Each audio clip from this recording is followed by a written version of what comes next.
मिट्टी संरक्षण soil conservation के उपाय निम्नलिखित हैं। 1. कृषि संबंधी उपाय। ये उन क्षेत्रों में अपनाए जाते हैं जहां ढलान 2% से कम होती है और मिट्टी कटाव की समस्या गंभीर नहीं होती। समोच्च खेती, ढलान के विपरीत फसलों की बुवाई करना।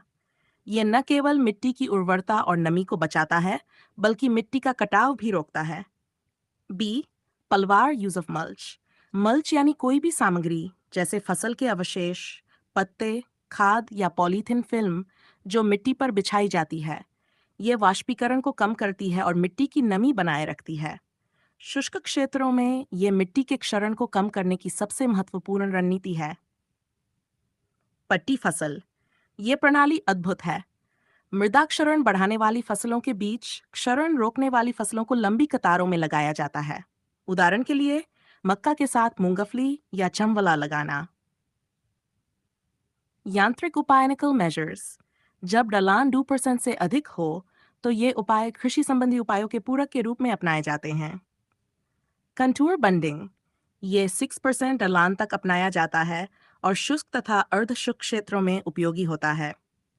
बी. श्रेणीबद्ध में ग्रेडेड बंड, आइचर्ड मिमी से अधिक वर्षा वाले क्षेत्रों में उपयोग के लिए अनुशंसित।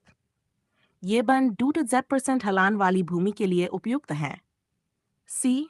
अधोमृदा, 30 to 60 सेमी गहराई पर मिट्टी के हार्ड पैन को तोड़ना होता है।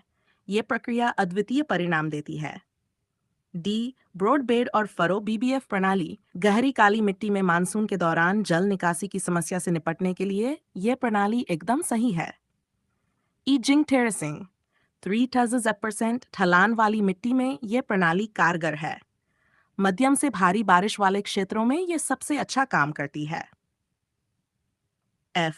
बेंच टेरेसिंग, 60-33% ढलान वाली जगहों पर अपनाई जाती है। ये उथल पुथल भरी भूमि को स्थिर करने का उत्तम उपाय है। जी. वानस्पतिक बाधायर्स, यहाँ घास या झाड़ियों की पंक्तियां पास पास उगाई जाती हैं, जैसे खसखस। ये कटाव रोकने में बहुत प्रभावी है। लंबवत खाइयां, ढलान के विपरीत दिशा में संकीर्ण खाइयां खोदकर उनमें पुआल या फसल के अवशेष रखे जाते हैं। ये विशेष रूप से कॉफी बागानों में लोकप्रिय है। इन उपायों को अपनाकर हम मिट्टी के क्षरण को रोक सकते हैं और उसकी उर्वरता को बनाए रख सकते हैं।